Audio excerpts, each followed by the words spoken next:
Hey guys, welcome back. On today's video, I'm going to show you how to build the best propane fire pit for your Airstream for under $100, so stay tuned.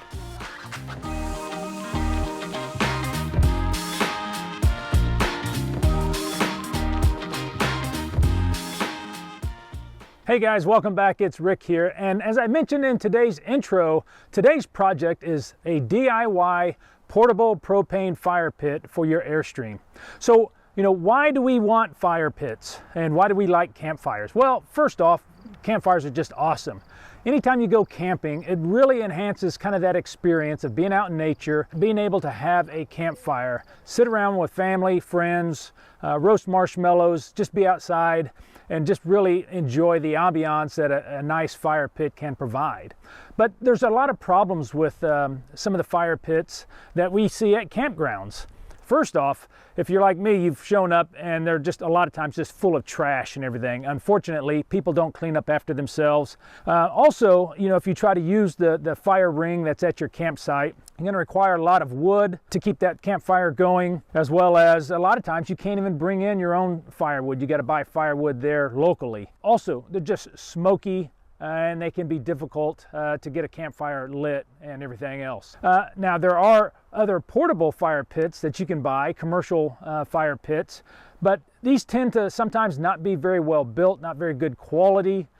They can also be very expensive and also just bulky. So, what's the solution for this? So I kind of did some research. I was wanting something that was going to be smokeless, but I was just having a hard time balancing the cost as well as the size of these fire pits and being able to carry it whenever we go camping. So I decided, I'm going to see if I can make my own. And that's really what I want to show you today, is how you can create your own portable propane ammo can fire pit for less than $100. So for this project, you're really only going to need a few tools and materials. First off, you're going to need, of course, an ammo can. And you can pick these up on Amazon for about $20. And I'll provide links to all of the materials in the description below.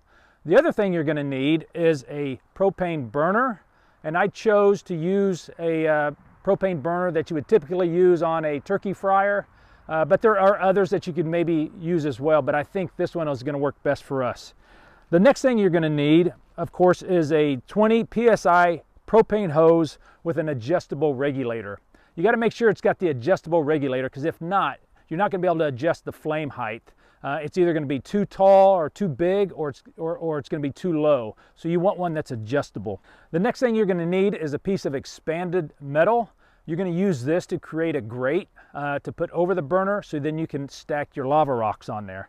That's the next thing you're going to need is some lava rocks. You can pick these up at your local big box store, or I ordered mine off of Amazon. I got some made by Ignic that are a tumbled lava stone. I thought they just looked a little bit nicer, a little bit cleaner. You're going to need some Teflon tape, the yellow type that is rated for gas lines and propane lines. You're going to need an adjustable wrench, as well as you're going to need a drill and then some step bits to do some drilling into the ammo can. So once you get all of your materials and tools gathered together, the first step is you're going to get your drill and your drill bit, and you're going to identify on the ammo can where you want to drill the holes so you can then install the burner. I ended up drilling 3 holes, one for the gas line fitting to fit through, and then 2 smaller holes on the left and right to allow air to go in there and mix with the propane, so I would have the proper gas-air mixture. I also drilled 3 1-inch holes on each side of the ammo can to allow heat to escape. Once you get those holes drilled, the next step is you're going to then go ahead and install the burner. This is going to be a relatively straightforward process. You're going to insert the burner inside the ammo can, and then you're going to thread in the fitting and using some Teflon tape just to make sure that you get a good seal. You're going to use your wrench, you're going to tighten it down, making sure, of course, the burner is facing up and that those air holes are in the proper location so you can get some good airflow into the burner.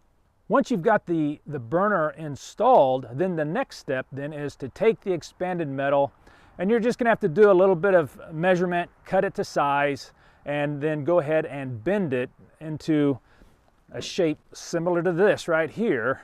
So this is roughly 3 inches on the sides by about 5 inches across the top, and this will fit in perfectly inside of the ammo can right above the burner, so then I can then lay my lava rocks on top of that. Once you get that installed on top of the burner, then it's just a matter of getting your lava rocks and placing in a layer of lava rocks on top of the grate. And that's really only there for appearance. It's going to make it look nicer. It's going to help distribute the heat and just overall just make the fire pit a little bit more appealing as opposed to just an open flame coming from the burner. I would recommend you only put 1 layer of lava rocks on there. Anything more than that, I think it's just a little bit of overkill. It's really just to help to disperse the flame and the heat from your fire pit. Once you get all of that installed, then it's just a matter of connecting your hose and regulator to the fitting of the burner.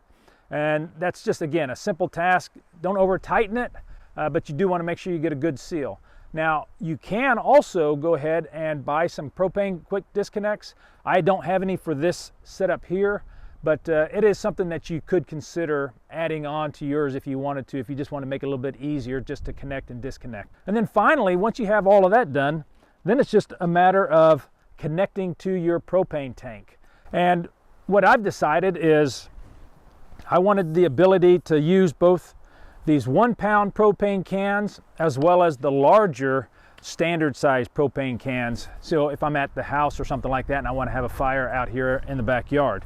But I like these because they're small, portable, disposable, they're cheap. I can go ahead and use these till they're used up and then toss it and then go buy some more at a local big box store. Now, if you do want to use these small portable propane tanks, you will need to also pick up this adapter. Hopefully you can see that. So this just screws into your propane hose regulator, and then this end here is what you would use then to connect to these smaller bottles. I think this is maybe a $5 or $10 part on Amazon. Again, I'll put a link in the description below for that.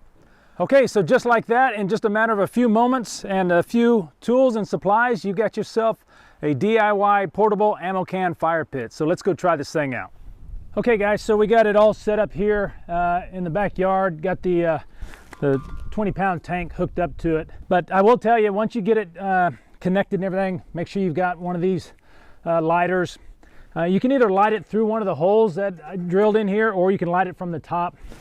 But when you open up the propane, just make sure that you have the regulator turned all the way off. Light your flame first, and then slowly open up the propane, because if not, you could get a nice fireball right here, and you don't want to lose any eyebrows.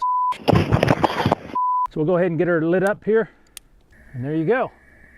Maybe a little bit hard to see right now during the daytime, but I think Lisa and I are going to use it later on tonight. So this is kind of on the low setting right here, but you can really crank this up pretty high. We did buy the 8-foot braided propane hose. I wanted a little bit longer distance. They sell them down to 4-foot long. I just thought that was a little bit too small, too short. I didn't really want the propane tank that close to the fire pit. So we got the 8-foot hose, which I think will work a lot better for us. But we'll go ahead and get up here so you can see how big this flame can get.